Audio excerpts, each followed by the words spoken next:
Այսօր ազգային ժողովում 2024 թվականի պետական բյուջեի կատարման տարեկան հաշվետվությունը ներկայացնելու կգա Հայաստանի Հանրապետության արտաքին գործերի նախարար Արարատ Միրզոյանը։ ՔՊԱ-կան մեր աղբյուրները փոխանցում են, որ Միրզոյանը իրենց թիմի միակ անդամներից է, որ քիչ շփում ունի թիմի հետ, եւ կարելի է ասել, սա հնարավորություններից մեկն է նրան հարցեր ուղղելու։ ՔՊԱ-կանները մեզ պատմում են, որ Միրզոյանը մի կողմ է քաշվել։ Սկանդալային միջադեպից թիմին չի պաշտպանում, այլ միայն իր աշխատանքով է զբաղվում։ Ժողովուրդ օրաթերթը տեղեկացավ, որ Արարատ Միրզոյանն անգամ հրաժարվել է քաղաքացիական պայմանագիր վարչության անդամ լինելուց, որպեսզի որևէ ձևով չխառնվի քաղաքացիական պայմանագրի ներսի խարդախություններին։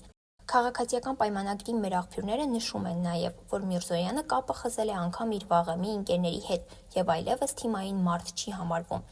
Հիշեցնենք, որ նախօրեին Ժողովուրդ օրաթերթը գրել էր, որ Արարատ Միրզոյանի ջանքով Enterprise Armenia բիզնես կենտրոնի տնօրեն է նշանակվել նրա կինը՝ Գոհար Աբաջյանը։ Սա մի նոր ներդրումային գրավչության կենտրոն է, որին թերևս սպառնում է կոռուպցված Անիֆի ճակատագիրը։ Մանրամասները Ժողովուրդ օրաթերթի այսօրվա համարում։